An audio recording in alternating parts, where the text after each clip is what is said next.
सभी को प्रभु यीशु मसीह के नाम से प्यार भला सलाम और जय मसीह की। हम प्रभु को धन्यवाद करेंगे। प्रभु ने और एक मौका हमारे जीवन में दिया है। प्रभु का आगमन बहुत ही जल्दी होगा, लेकिन उससे पहले और एक बार प्रभु के वचन के साथ हमें समय मिला है। हम प्रभु को धन्यवाद करेंगे। पिछले हफ्ते हमने उद्धार के विषय में एक नया चैप्टर खोला। वो विषय था सैंक्टिफिकेशन या पवित्रीकरण। पवित्रीकरण जो विषय है, उस विषय में सबसे पहले हमने ये सीखने का कोशिश की कि पवित्रीकरण क्या नहीं है। पवित्रीकरण क्या नहीं है। कई बार हम सोचते हैं कि मैं संपूर्ण तौर से पाप रहित होकर जी सकते हैं। तो पिछली बार हमने देखा पाप रहित होना, सिनलेस परफेक्शन, संपूर्ण तौर से पाप रहित होकर जीना, ऐसा हो सकता है कर बाइबल नहीं सिखाते। जबकि बाइबल यह सिखाता है कि आप लगातार पाप के बिना जीने का कोशिश करते ही रहे, और पाप जीवन में जब होता है तो प्रभु के सामने अपने आप को नम्र कर उस पाप को मान ले, तो प्रभु आपको माफी देगा, शुद्ध करेंगे, और फिर आपके मसीही जीवन को आगे आप बढ़ा सकते हैं।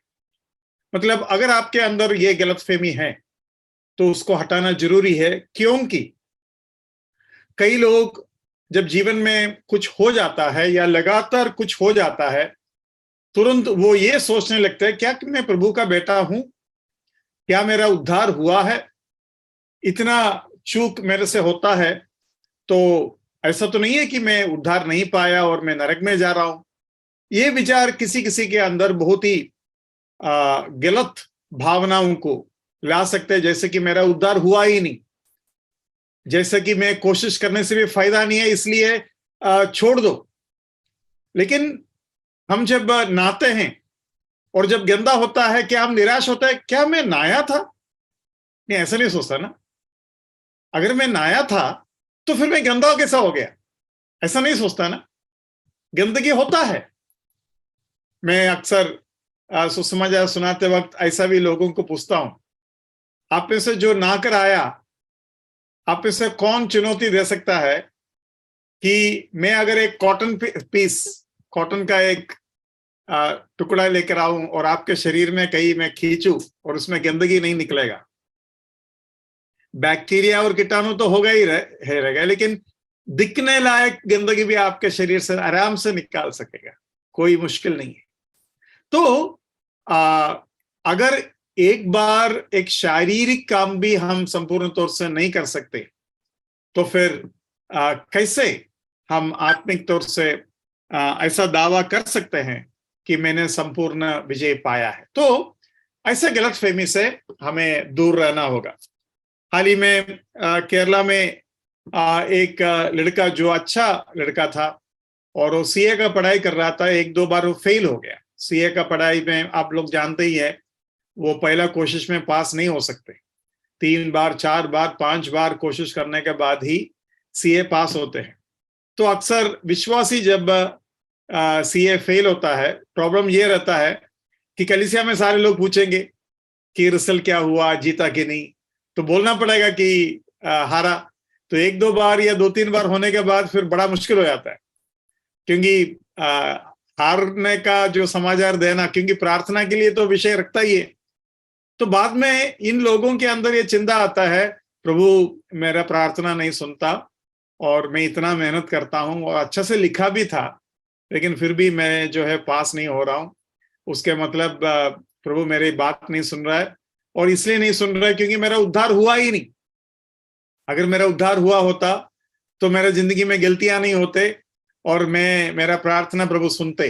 तो ये सब चिंता उनके अंदर आते हैं। लेकिन ये बात तो पिछली बार हमने सीखा। इसका उल्टा क्या है? इसका उल्टा ये है, परमेश्वर ने हमें शुद्ध कर दिया है, अभी जमकर जियो भाई। मतलब जितना पाप करना है करो, नो प्रॉब्लम, क्योंकि उद्धार तो जाएगा नहीं। आपको क्या लगता है, मैं आपसे ये पूछना चाहता हूं, जिसके अंदर ये विचार आता है कि उद्धार मेरा जाएगा नहीं इसलिए जमकर पाप करो, ऐसा भावना एक उद्धार पाया हुए व्यक्ति के अंदर आ सकता है क्या?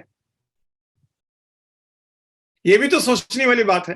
अरे मेरे अंदर एक ऐसा विचार आ रहा है कि खुल्लम खुल्लम जियो भाई। अभी पाप के विरोध में, पाप मेरे जीवन में होता है वो अलग बात है, लेकिन पाप को मैं बिल्कुल घृणा नहीं कर रहा है। पाप होने के बाद भी मुझे कोई प्रॉब्लम नहीं है, क्योंकि मैं सीख कर रखा हूं मेरा उद्धार जाएगा नहीं। मैं समझता हूं ऐसा एक व्यक्ति का विचार अगर किसी के अंदर है तो वो एक उद्धार पाया हुआ व्यक्ति का लक्षण नहीं है। मुझे बहुत शक है उस व्यक्ति का उद्धार के ऊपर, या 100% शक है। अगर कोई ऐसा सोचते हैं करते जाओ भाई, मजे लेते रहो, प्रभु ने तो तुमको बचा लिया, ऐसा शिक्षा देने वाले लोग दूसरे धर्म में जरूर है। अच्छा, आप में से कितने लोग ओशो रजनीश के बारे में सुना है?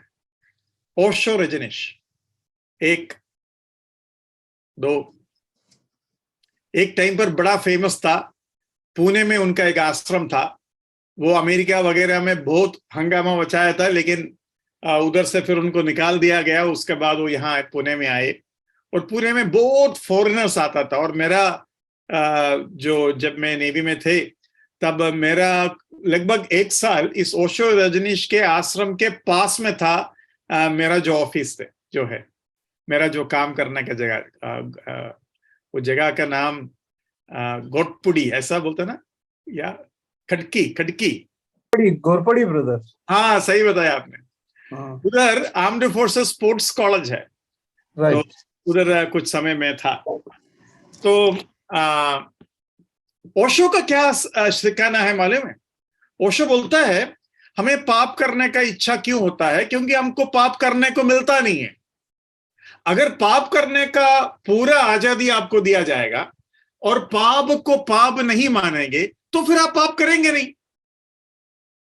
और उनके आश्रम में हर तरीके के बुरे काम, हर तरीके के गलत इच्छाएं जो शरीर का होता है, वो पूरा करने का पूरा आजादी आश्रम के अंदर दिया जाता है।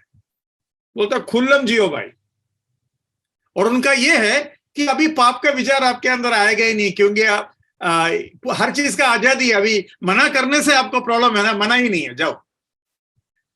तो ये उनका टीचिंग था। तो मेरा कहना यह है कि सैंक्टिफिकेशन जब हम सीखते हैं, ये दोनों हमारे अंदर नहीं आना चाहिए। तो एक क्या है, to eliminate sin 100% is an erroneous teaching.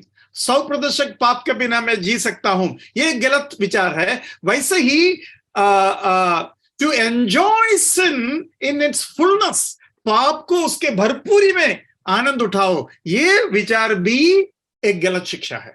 तो ये दोनों आपको समझना जरूरी है। लेकिन परमेश्वर के वचन ये जरूर कहता है, सिनलेस परफेक्शन नहीं, but you can sin less. आप कम से कम पाप के द्वारा, या पाप के बिना, या बिना पाप का जीने का इच्छा है, बिना पाप का जीने का कोशिश है, लेकिन कुछ अगर आगे पीछे होता है, बस वही है। इस तरीके से आप जो है अपना जीवन को बिता सकते हैं। अब कुछ लोग इस सैंक्टिफिकेशन को, जस्टिफिकेशन हम समझ लिया, सैंक्टिफिकेशन या पवित्रीकरण को सेकंड ब्लेसिंग बोलता है। सेकंड ब्लेसिंग क्यों बोलता है? दूसरी आशीष। सेकंड ब्लेसिंग क्यों बोलता है? उसके लिए उन लोग बोलता है, अरे वो क्या है ना, प्रभु एक अलग दर्जा इनको देता है, संत बना देता है। एक तो परमेश्वर अपने पाप का माफी दिया, उसे संत बनता नहीं है, लेकिन सेकंड ब्लेसिंग में संत बना दिया। और ये टीचिंग आप लोग जानते हैं, कुछ मसीही लोगों के बीच में, नामधारी मसीही लोगों के बीच में है। और उन लोग कुछ लोगों को संत बुलाते, कुछ लोगों को संत बुलाते, सभी को संत नहीं बोलते। लेकिन बाइबल में सारे विश्वासियों को संतों के नाम पर पुकारा जाता है। क्यों? क्योंकि यीशु मसीह के द्वारा जो शुद्धिकरण हमने प्राप्त किया है, वो बराबर सभी को एक जैसा शुद्धिकरण मिला है। लेकिन जीवन में जो शुद्धिकरण है, वो वर्तमान काल में हमें संभाल कर आगे जाना होगा। उसका मतलब ये नहीं कि वो एक दूसरी आशीष है, नहीं, वो एक दूसरी आशीष नहीं है। It's not a second blessing. और ये सेकंड ब्लेसिंग में और एक दर्जा है, वो क्या है? वो बोलता है baptism of the Holi spirit.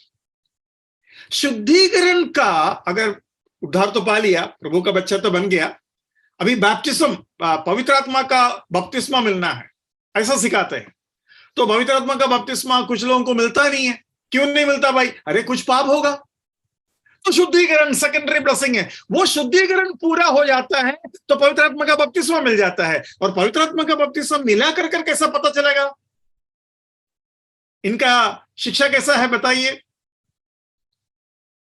अनन्य भाषाएं बोलती है। अन्य भाषा बोलने से। तो देखो कैसा वो शिक्षा आ गया। सबसे पहले उद्धार पाओ, उद्धार पाने के बाद ब्रदर लोगों से या हमारे कलीसिया के पृष्ठभूमि के बच्चों से, नौजवानों से अगर मिलोगे, मेरे से भी बोला है जब मैं जवान था, अभी बुढ़ा नहीं हूं, लेकिन जब जवान था तो मेरे से आके बोलते हैं, ब्रदर आपने उद्धार पाया, ये अच्छी बात है, लेकिन आपने अभिषेक पाया क्या? आपको अन्य भाषा मिला क्या? हाँ, वो बहुत जरूरी है। वो नहीं मिलेगा ना तो फिर आपका उद्धार कोई काम का नहीं है। इसलिए आपको अन्य भाषा और पवित्र आत्मा का बपतिस्मा या अभिषेक का कोशिश करना है। देखो हमारे सारे कलीसिया के लोग कोशिश करते हैं, कुछ लोगों को मिलता है और अधिकतर लोगों को मिल ही जाता है, एक दो लोगों को नहीं मिलता है, क्योंकि उनके जीवन में कुछ छिपा हुआ पाप रहेगा। ऐसा शिक्षा देने का परिणाम क्या होगा? ऐसा शिक्षा देने का वजह से क्या प्रॉब्लम हो सकता है? आप जरा बताइए।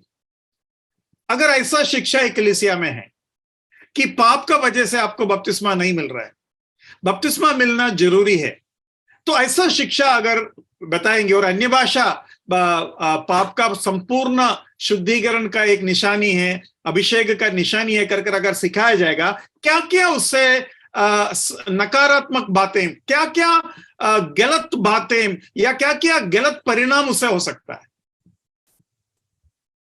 ब्रदर, उद्धार पर सबसे पहले तो प्रश्न चिन्ह बनेगा, उद्धार हुआ है कि नहीं हुआ। एक व्यक्ति इसके बारे में हमेशा संभ्रम में रहेगा, या वो एक चिंता उनके अंदर रहने का, मतलब वो कभी ये नहीं सोचेंगे कि मेरा उद्धार हुआ। ऐसा लोग, कैसे लोग जिसको अन्य भाषा नहीं मिला, लेकिन जिसको अन्य भाषा मिला वो क्या सोचेगा? भाई मेरा उद्धार तो बिल्कुल पक्का है। अरे ऐसा कैसा सोच लिया? क्योंकि उसने खुद अन्य भाषा बोला, वो थोड़ी परमेश्वर ने उसको दिया। ऐसा वो सोच सकता है? नहीं, ऐसा कैसे सोच सकता है? क्योंकि उसको मिला नहीं ना, वो तो नाटक कर रहा है। क्योंकि अन्य भाषा आज वचन के अनुसार नहीं है कलीसिया में, और वो अन्य भाषा में बोल रहा है, लोगों को धोखा दे रहा है। तो उसको अभी दो चीज मालूम है, मेरा तो उद्धार हुआ नहीं, ऊपर से मैं यहां नाटक कर रहा हूं, पाप के ऊपर पाप बढ़ा रहा है। ऐसे ही होना चाहिए ना? या आप ऐसा तो नहीं सोचते हैं ब्रदर, हो सकता है अन्य भाषा उसको मिला हो? ऐसा तो नहीं सोच रहे? ब्रदर मैं एक बात कहूं आपसे? हाँ जरूर कहिए ब्रदर। मुझे इन लोगों ने घेरा था। अच्छा।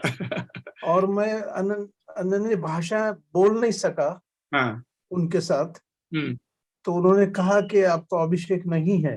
तो मैंने कहा ओके ठीक है, लेकिन क्या करना चाहिए? तो उन्होंने कहा कि आप हमारे पास आइए, हम अनन्य भाषा सिखाएंगे आपको। और फिर आपका अभिषेक हो गया। ओके, मतलब अन्य भाषा सिखाने का बाइबल स्कूल भी है इनके पास? हाँ है। हाँ है, नहीं है, आप जैसा बोल रहे हैं ना सच है। हाँ। वो अन्य भाषा सिखाने वाला वीडियोस है मेरे पास। और आप पता नहीं अनन्य भाषा मराठी का तरीका है या आप गलत बोल रहे हो, मुझे नहीं मालूम। हिंदी में अन्य भाषा लिखा है ना या अनन्य भाषा लिखा है?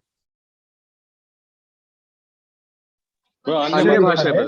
अन्य भाषा है, ठीक है। तो वो थोड़ा समझ लो, अन्य भाषा, ठीक है।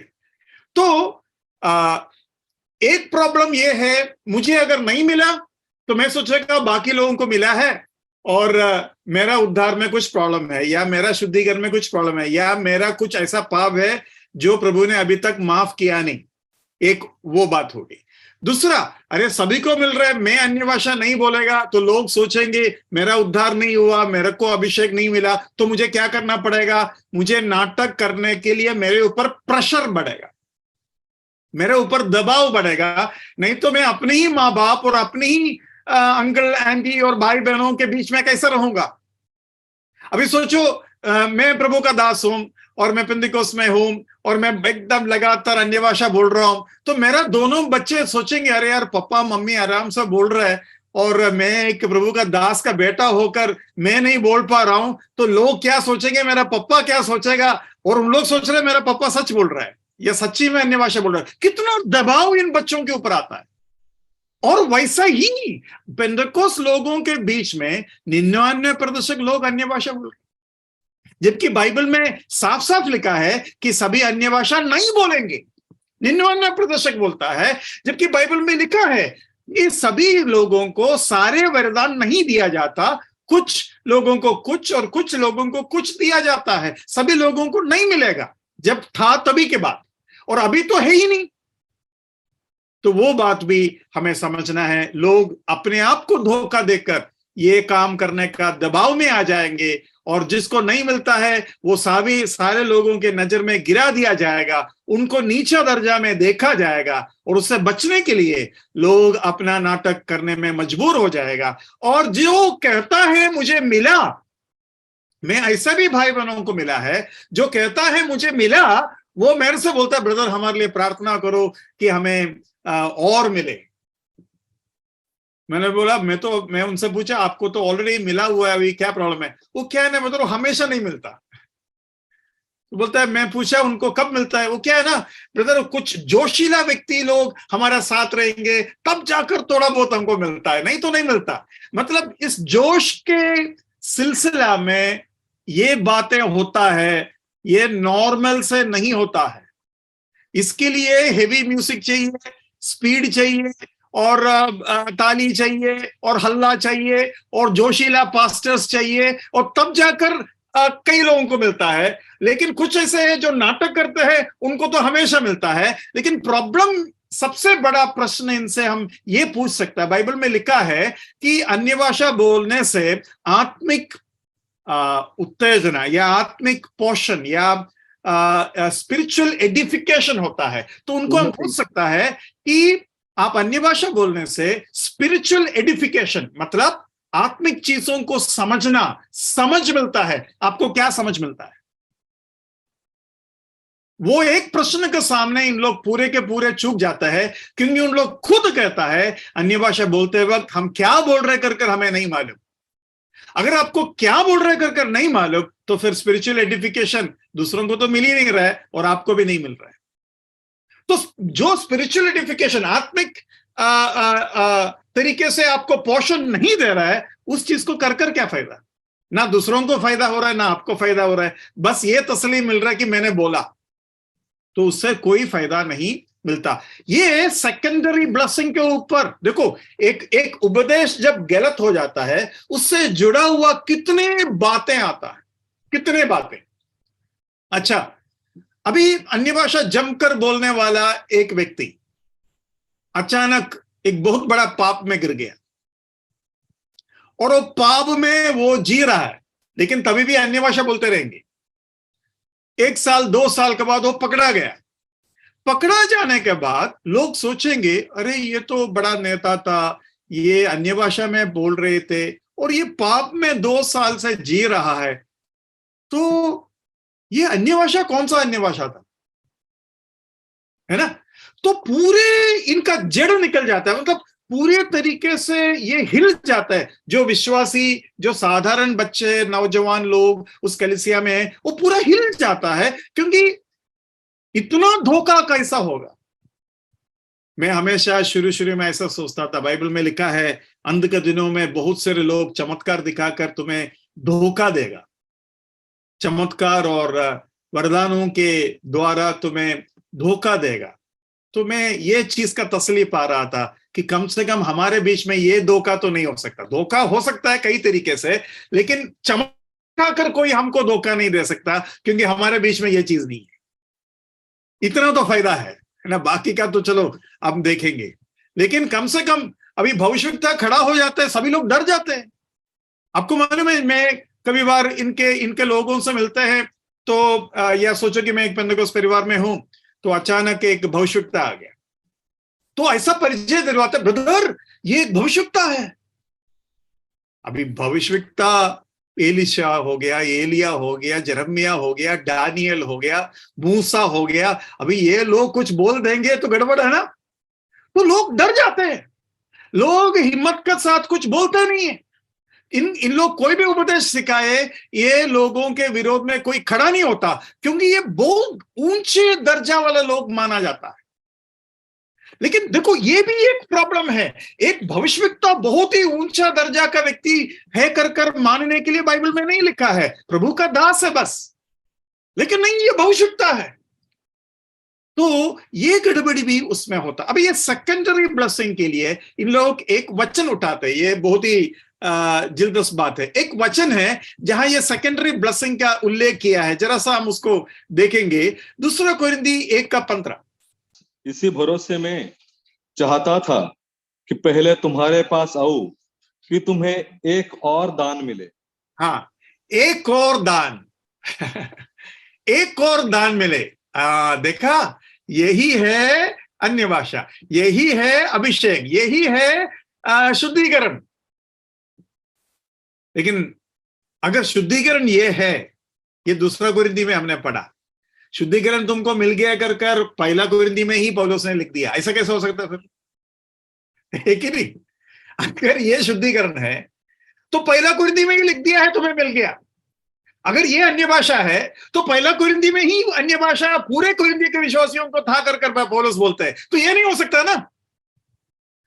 तो उधर बस ये बता रहा था कि पौलुस, मेरे आने से तुम्हें और वचन सीखने को मिलेगा, और तुम्हें जो है आत्मिक तौर से पोषण होगा, ऐसा ही आपको समझना है। 1 कोरिन्थी में क्या लिखा पौलुस ने, जरा 1-2 वचन हम देख देते हैं। 1 कोरिन्थी 1:2 और 6:11।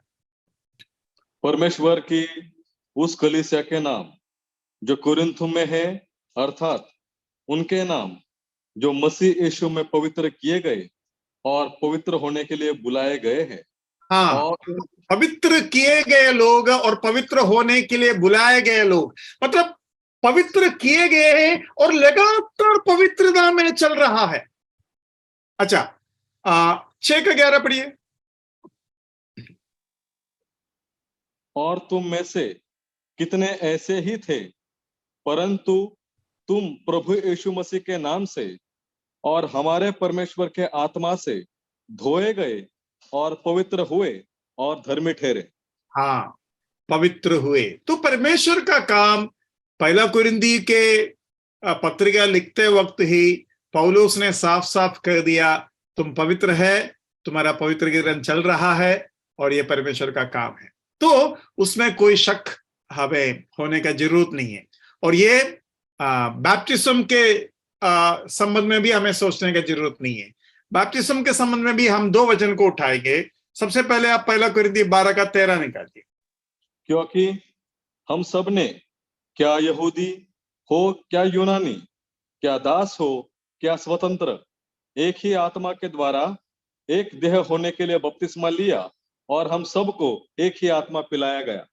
एक देह होने के लिए बपतिस्मा लिया, मतलब पवित्र आत्मा का बपतिस्मा कलीसिया के, परमेश्वर का कलीसिया, ये इस जगत का कलीसिया नहीं, परमेश्वर के शरीर से, शरीर के साथ, परमेश्वर के शरीर है यूनिवर्सल चर्च या सार्वलौकिक कलीसिया। तो वो जो यूनिवर्सल कलीसिया या सारे संतों का जो शरीर है, उस शरीर में जुड़ने के लिए आपका बपतिस्मा हुआ है। वह आत्मिक बपतिस्मा है, वो पानी का बपतिस्मा नहीं है। दोबारा उसको पढ़िए 1 कोरिन्थी 12:13।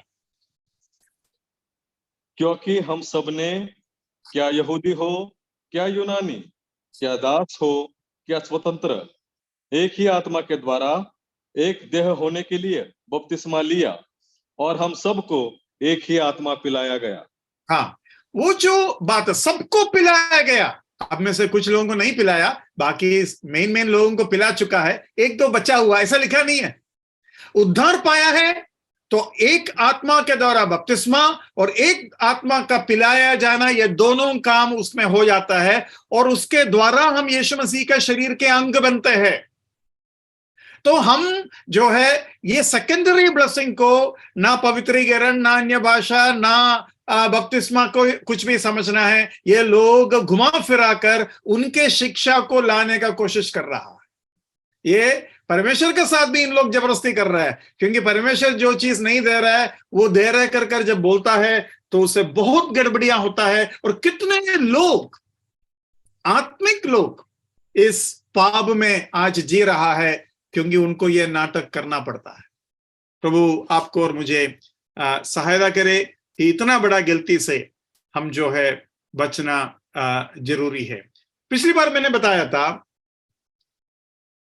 पवित्रीकरण में जो ताकत हमें चाहिए वो ताकत परमेश्वर हमको दे चुका है, लेकिन पाप से बचने का आपका और मेरा तरफ से जो भूमिका है वो हमें निभाना ही पड़ेगा।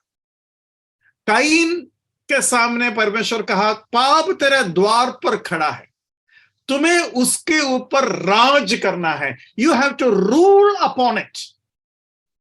उधर मैं दो बातों को आपका सामने रखना चाहूंगा। आप जरा उठाइए उत्पत्ति 4 का, पिछली बार हमने पढ़ा था, लेकिन यह उधर से एक और बात मैं आपको थोड़ा सा दिखाना चाहूंगा। उत्पत्ति 4 का 6 और 7 पढ़िए। काइन से परमेश्वर जो बात कहता है वो हम पढ़ने जा रहे हैं। It's 9 o'clock. तब यहोवा ने कैन से कहा, तू क्यों क्रोधित हुआ और तेरे मुंह पर उदासी क्यों छा गई है? यदि तू भला करे तो क्या तेरी भेंट ग्रहण न की जाएगी, और यदि तू भला न करे तो पाप द्वार पर छिपा रहता है और उसकी लालसा तेरी ओर होगी और तुझे उस पर प्रभुता करनी है। प्रभुता करनी है, और दूसरी चीज है लालसा। लालसा, ये दो चीज आपको देखना है। एक, हमें प्रभुता करना है, राज करना है।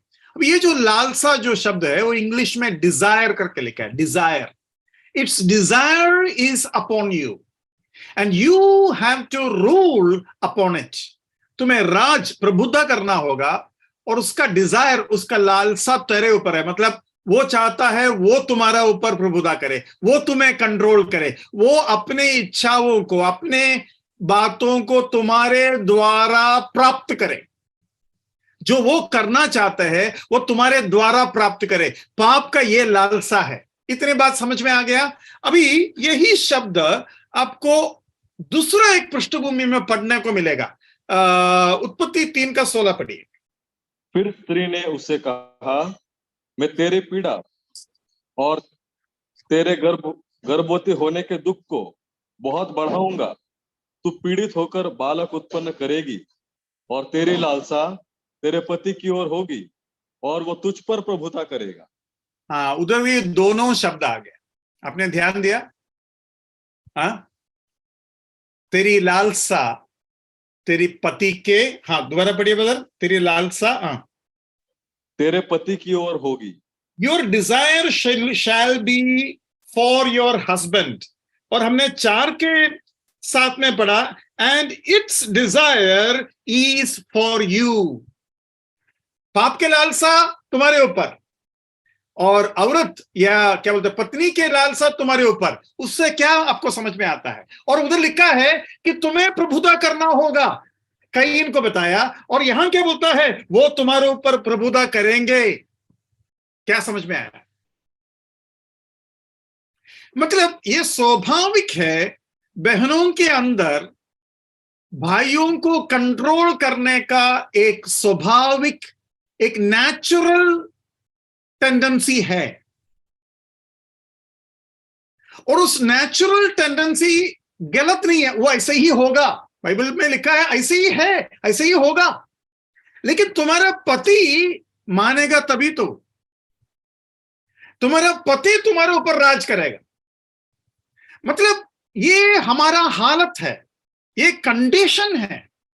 अभी इस कंडीशन को परमेश्वर ने जब दिया, परमेश्वर ये चाहा कि सिर अगर पति है तो सिर को फाइनल कंट्रोल लेना पड़ेगा। तो बहन लोग अगर इस बात को समझते हैं, आपको जानबूझकर अपने लालसा को कंट्रोल करना पड़ेगा कि मैं मेरा पति को कंट्रोल करना उचित नहीं है, अनुचित नहीं है। मुझे अपने ये लालसा, कई लोग तो ऐसा भी सिखाते हैं कि माँ अपने बेटी को बताता है शादी करने के बाद तुम्हारे उंगली पर नाचना चाहिए पति है ना।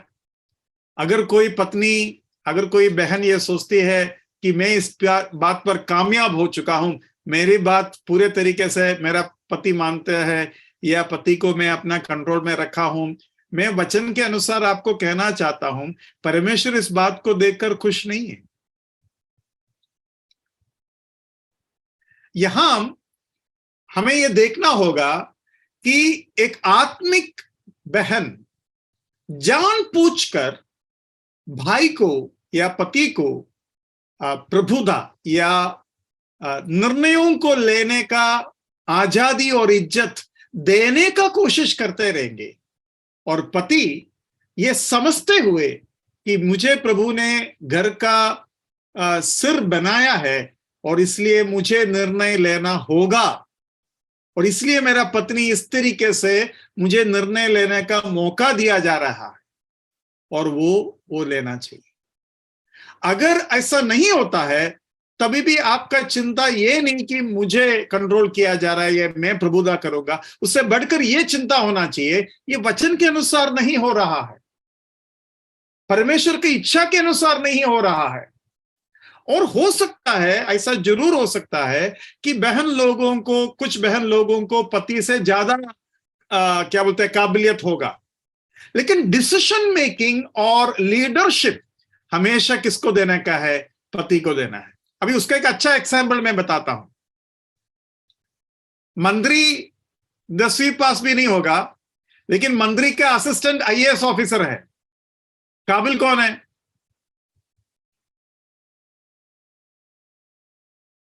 आईएएस ऑफिसर बहुत काबिल है, लेकिन आईएएस ऑफिसर किसके पास आकर दस्तखत लेंगे या साइन सिग्नेचर लेगा? सर हम ऐसा ऐसा करेंगे, आप अगर अनुमति देगा तो हम करेंगे। ये मंत्री समझता है ये आईएएस ऑफिसर मेरा 15 गुना 20 गुना समझदार है और काबिल है, लेकिन मुझे मंत्री बनाया है, मेरा सिग्नेचर का बिना ये हिल नहीं सकता। मतलब जानबूझकर प्रभु के योजना के अनुसार अगर हम अपने आप को सौंपेंगे तो प्रभु उधर आपके सुंदरता को देखेगा। प्रभु यीशु मसीह इस दुनिया में दास बनकर आया। प्रभु यीशु मसीह के बारे में पिता कहता है ये अपना आवाज नहीं उठाएंगे सड़कों में, ये टूटे हुए सरकंडे को तोड़ेगा नहीं, ये क्या बोलते धुआं देती बत्ती को बुझाएगा नहीं। मतलब ये ऐसा है, ये परमेश्वर है, फिर भी ये दास है, ये मेरा दास है जिससे मैं प्रसन्न हूं। तो हमें जानबूझकर ये करना है। तो यहां पाप का लालसा एक तरीके से हम ऐसा देख सकते हैं, कंट्रोलिंग करने का इच्छा हर जगह होता है। मैंने ऐसा सुना है कि पत्नी जो है पति को कहता है आज शाम को क्या बनाएंगे? तो पति बोला पूरी बनाते। अरे पूरी में बहुत तेल है, कोलेस्ट्रॉल है तेरे को, आपको फिर क्या बोलते हैं, इसलिए पूरी नहीं बनाएंगे आप। ठीक है, फिर आप डोसा बनाइए। डोसा बनाने के लिए एक दिन पहले चावल पानी में डालना पड़ता है, फिर अगले दिन बनता है, अभी थोड़ी बनेगा। अच्छा अच्छा, तो फिर तुम चपाती बना ले। अरे वही तो रोज खा रहे हैं हम। तो फिर आप ही समझिए अभी शाम को क्या खाएंगे, आप ही बताइए। नहीं नहीं नहीं, आप बताइए। आपको समझ में आया? हा? जिसको समझ में आया उनके लिए ठीक है, जिसको नहीं समझ में आया ऐसे ही रहने दो। मैं आपको ये बताने का कोशिश कर रहा हूं कि ये इतना आसान नहीं है, लेकिन पत्नी पति को अपना इस तरीके का हक देना आत्मिक जीवन का एक जरूरी चीज है। आईएएस ऑफिसर काबिल है, लेकिन आईएएस ऑफिसर मंत्री का क्या बोलते हैं परमिशन के बिना कुछ भी नहीं करेंगे। वैसे ही पत्नी लोग काबिल होगा या कम काबिल होगा, ज्यादा पढ़े होंगे कम पढ़ते होंगे या जो भी है, लेकिन पति को वो सही दर्जा देने का लगातार कोशिश करते रहे। आगे पीछे थोड़ा बहुत होता है, इसके नाम से झगड़ा नहीं होना चाहिए, लेकिन प्रभु के नाम के महिमा के लिए इन बातों को हमें करना चाहिए। अभी देखो, हव्वा अगर ये कहती मेरा क्या बोलते हैं पति यहाँ नहीं है, पति आने के बाद आपका ये प्रपोजल, मतलब ज्ञान का वृक्ष का फल खाने का प्रपोजल के बारे में हम आपको बताएंगे, कितना आसान होता ना है? अगर ऐसा होता तो पता नहीं पति को फिर दर्द के साथ बच्चे को पैदा करना पड़ेगा कि नहीं, वो मुझे पता नहीं लेकिन क्या श्राप होने वाला था हमें नहीं पता, लेकिन इतना तो हमें पता है पत्नी ने खुद अपना निर्णय उधर ले लिया। बहुत से ऐसे निर्णय हैं जो पति को पूछना जरूरी है, इसके लिए नहीं कि आपका निर्णय गलत है, लेकिन इसलिए कि परमेश्वर ने पति को आपका सिर बनाया है। ये आशीषित तरीका, जैसे यीशु मसीह हर चीज पिता के द्वारा किया। यीशु मसीह एक भी चमत्कार अपना ताकत से नहीं किया। यीशु मसीह ने कहा पिता जो करता है वो ही मैं करता हूं, मैं जो करता हूं पिता के द्वारा करता हूं। लाजर को जी उठाने के पहले यीशु मसीह ने प्रार्थना की, हे पिताजी मैं प्रार्थना करता हूं ताकि ये लोग जाने कि आपने मुझे भेजा। हे पिताजी मैं मेरा आत्मा आपके हाथ में सौंपता हूं। मतलब हर काम वो पिता के द्वारा ही करता था, जानबूझकर। जबकि फिलिप्पी का पत्र में हम पढ़ते हैं वो परमेश्वर के तुल्य होने को अपने वश में रखने का चीज नहीं समझा। तो ये चीज बहुत जरूरी है, ये पाप के साथ भी हमें ऐसा ही समझना है। तो एक और वचन उसके साथ मुझे बहुत ही अच्छा लगा, आपको एक बार दिखाने के लिए मैं चाहता हूं। सबोपदेशक 10:7। मैंने दासों को घोड़े पर चढ़े और रईसों को दासों के समान भूमि पर चलते हुए देखा है। क्या है उसका मतलब? हाँ, कोई कोशिश कीजिए।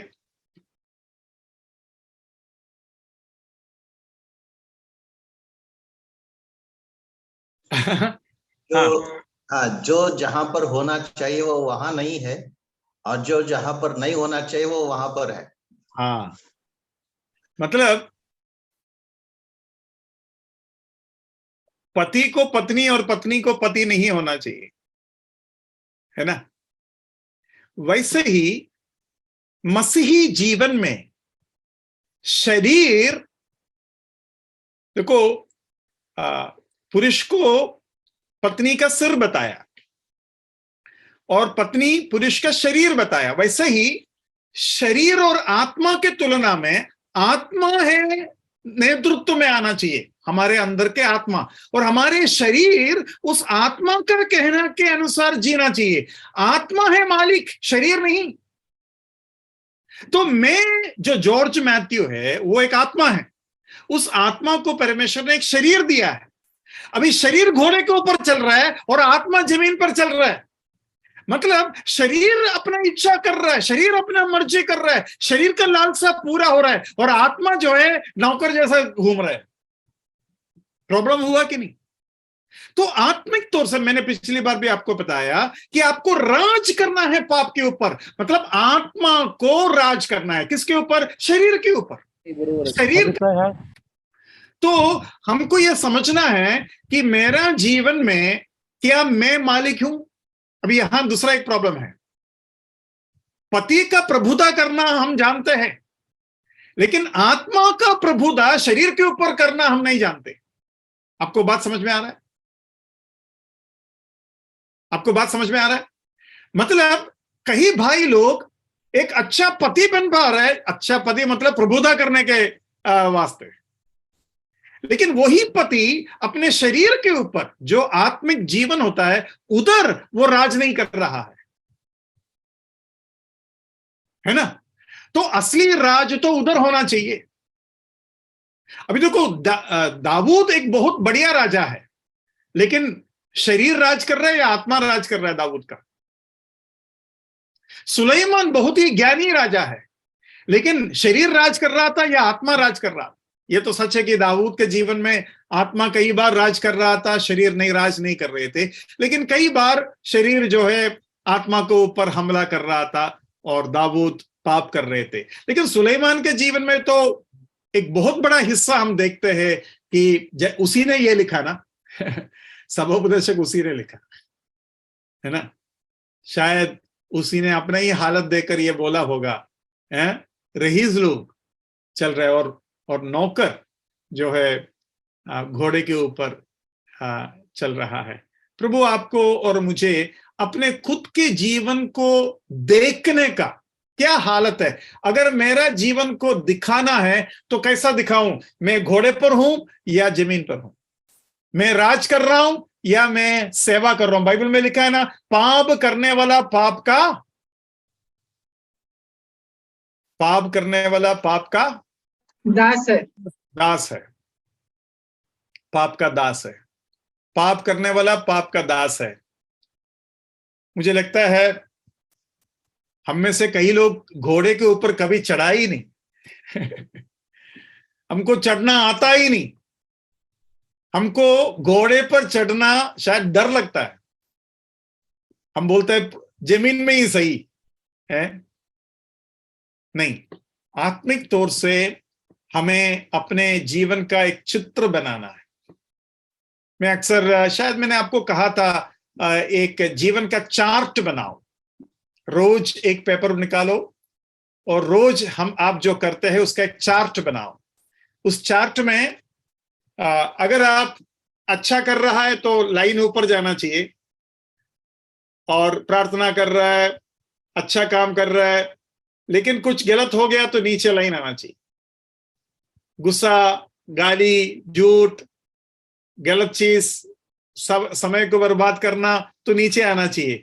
तब पता चलेगा आप घोड़े पर है या फिर जमीन पर है।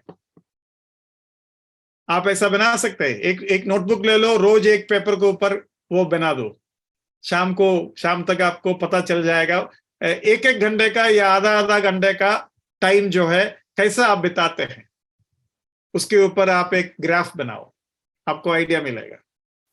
तो प्रभु आपको सहायता करे इस बात को समझने के लिए।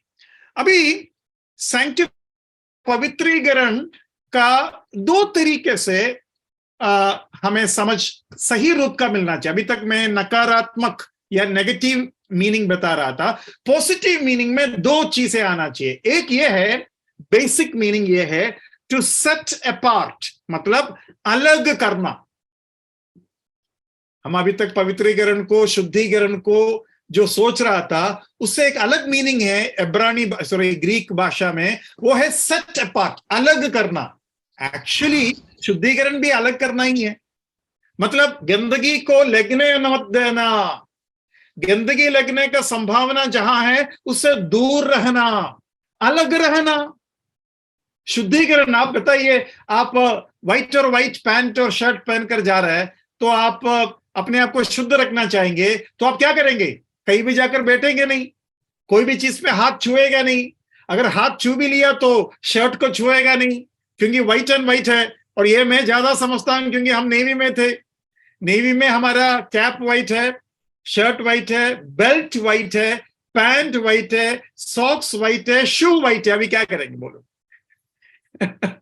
जीना मुश्किल। लेकिन हमेशा हमें ये याद रहता है कि मैं पूरे व्हाइट एंड व्हाइट है।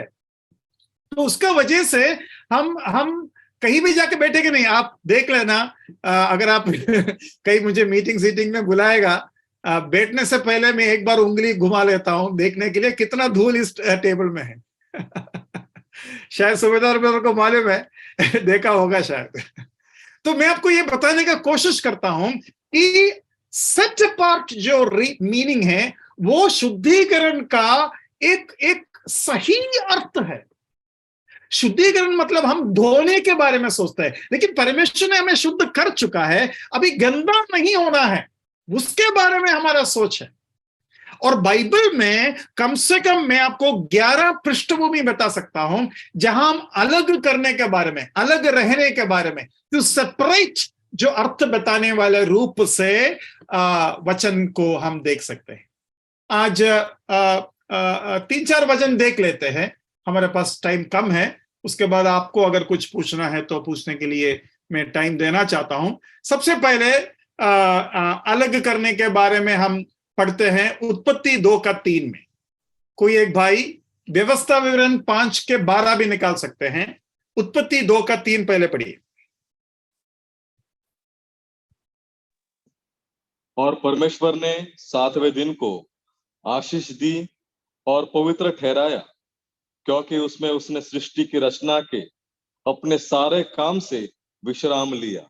दिन को पवित्र ठहराया मतलब उसको अलग किया। कैसे अलग किया? सारे दिन जो काम करते हैं वो काम इस दिन नहीं करने का।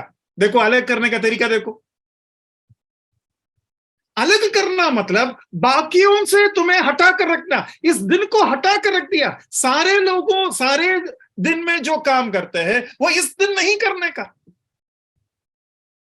मैं आपसे विनती करता हूं, यह सच है कि नया नियम में हम सबत नहीं मानते, क्योंकि बाइबल में साफ साफ बताया है कि नया नियम में ऐसा कोई सबत नहीं है। लेकिन हम प्रभु के लिए एक दिन जरूर अलग कर कर रख सकते हैं और उस दिन जितना तर हो सकते हैं दूसरे कामों को ना लाए। प्रभु के लिए वो समय दिया जाए जितना हो सकता है ना। लेकिन आज के पृष्ठभूमि में इतना आसान नहीं है, क्योंकि संडे एक दिन का छुट्टी है और उस दिन हमको बहुत काम करना रहता है। लेकिन कम से कम वो आराधना को ऊपर असर ना रहे। आराधना का दिन प्रभु के उपस्थिति में बैठकर तैयारी कर कर जाना है और कर कर आना है। तो उस दिन हम उसको बिसी ना कर दे। उस दिन हम चिकन मटन लाएंगे, स्पेशल बिरयानी खाएंगे, अलग सा उस दिन में ज्यादा बिसी कर देते हैं। तो ये इतना आसान नहीं है, मैं समझ सकता हूं आज के दिन में। लेकिन कोशिश करें कि संडे के दिन ऐसा फ्री रहे कि हम प्रभु की उपस्थिति में शांति का समय बिता सके। कई लोग है ना, आराधना होने के बाद तुरंत भाग जाता है। अभी मैं समझता हूं किसी का ड्यूटी होगा, किसी को कुछ होगा। हम एक नियम सभी किसी के ऊपर थोप नहीं सकते, लेकिन आपके तरफ से जितना हो सके प्रभु के लिए एक दिन अलग करना, ये एक अच्छी बात रहेगा। इसको हम सबत नहीं बोलते हैं, लेकिन प्रभु के लिए एक दिन देना एक बहुत ही अच्छी बात है। व्यवस्था विवरण 5 के 12 में क्या लिखा है? तो विश्राम दिन को मानकर पवित्र रखना, जैसे तेरे परमेश्वर यहोवा ने तुझे आज्ञा दी। हाँ, मतलब पवित्र रखना मतलब अलग करके रखना, मतलब वो दिन सारे दिन का जैसा इस्तेमाल मत करना। ठीक है, हम आगे बढ़ेंगे। ये तो एक दिन की बात हुई। अभी हम फिजिकल ऑब्जेक्ट्स के ऊपर जरा सा देखेंगे। निर्गमन 19 का 23 देखिए।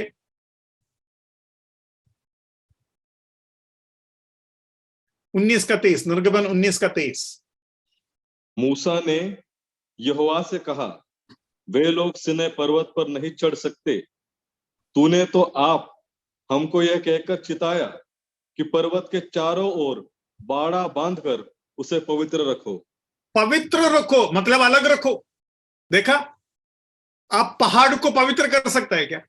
हाँ भाई, कर सकते हैं। कैसे करेगा? उसके ऊपर किसी को चढ़ने मत दो, उसको अलग रखो। किसके लिए अलग रखो? परमेश्वर के लिए अलग रखो। सच पार्ट में ये मीनिंग भी आता है कि किसी एक चीज के लिए, एक व्यक्ति के लिए अलग किया हो। मतलब जब मैं शादी करता हूं और मेरे पत्नी को मैं कहता हूं तुम आज से मेरा पत्नी है, मतलब मैंने तुम्हें केवल मेरे लिए अलग किया है, मैंने तुम्हें पवित्र किया है। वो भाषा आप समझिए, मैंने तुम्हें पवित्र किया है क्योंकि आज से केवल तुम मेरा है। वो भी एक पवित्रीकरण की बात है। यहां हमने देखा एक पहाड़ को इस तरीके से अलग किया। निर्गमन 29 का 27 देखिए। और हारून और उसके पुत्रों के संस्कार का जो मेढ़ा होगा उसमें से हिलाए जाने की भेंट वाली छाती जो हिलाई जाएगी और उठाए जाने का भेंट वाला उठा जो उठाया जाएगा, इन दोनों को पवित्र ठहराना। हाँ, पवित्र ठहराना, उसको अलग करना। अभी उसका 44 पढ़िए, उसी अध्याय का 44। और मैं मिलाप वाले तंबू और वेदी को पवित्र करूंगा और हारून और उसके पुत्रों को भी पवित्र करूंगा कि वे मेरे लिए याचक का काम करें। हाँ, मेरे लिए पवित्र करूंगा ताकि मेरे लिए याजक का काम करे, उनको अलग किया गया है। अभी आप पढ़िए लेवी 27 का 22, लेवी 27 का 22। फिर यदि कोई अपना मोल लिया हुआ खेत जो उसकी निज भूमि के खेतों में का न हो, यहोवा के लिए पवित्र ठहराए। हाँ, यहोवा के लिए पवित्र ठहराए, मतलब यहोवा के, परमेश्वर के लिए अलग कर दिया तो पवित्र किया गया है। अभी घर भी इस तरीके से हम कर सकते। उसका 14 पढ़िए, 27 का 14। फिर यदि कोई अपना घर यहोवा के लिए पवित्र ठहरा कर संकल्प करे, तो याजक उसके गुण अवगुण दोनों विचार कर उसका मोल ठहराए, और जितना याजक ठहराए उसका मोल उतना ही ठहरे। हाँ, तो घर भी अलग करने के बारे में हम देखते हैं। फाटक भी हम अलग कर सकते हैं। नहम्याह 3 का 1 देखिए, नहम्याह 3 का 1। तब एल्याशिब महायाजक ने अपने भाई याजकों समेत कमर बांधकर भेड़ फाटक को बनाया। उन्होंने उसकी प्रतिष्ठा की और उसके पल्लों को भी लगाया, और हमोआ नामक घुमट तक, वरन हन्नेल के घुमट के पास तक उन्होंने शहरपनाह की प्रतिष्ठा की। प्रतिष्ठा की मतलब एक तरीके का शुद्धिकरण है वो, प्रतिष्ठा की। तो यहां हमें कई चीजें मिला। ये सब फिजिकल ऑब्जेक्ट्स है। एक पहाड़ है, घर है, वेदी है, बेली में चढ़ाए हुआ चीजें हैं, खेत है, फाटक है, घर है। लेकिन उसके अलावा लोगों को, फिर क्या बोलते हैं, मनुष्य को, ये सब बातें हम बाद में देखेंगे। आज केवल यहां हम बंद करेंगे। उम्मीद है कि आपको थोड़ा बहुत अलग रहने के बारे में समझ में आया होगा। प्रभु आपको राज करने में मदद करे। प्रभु के नाम की महिमा हो।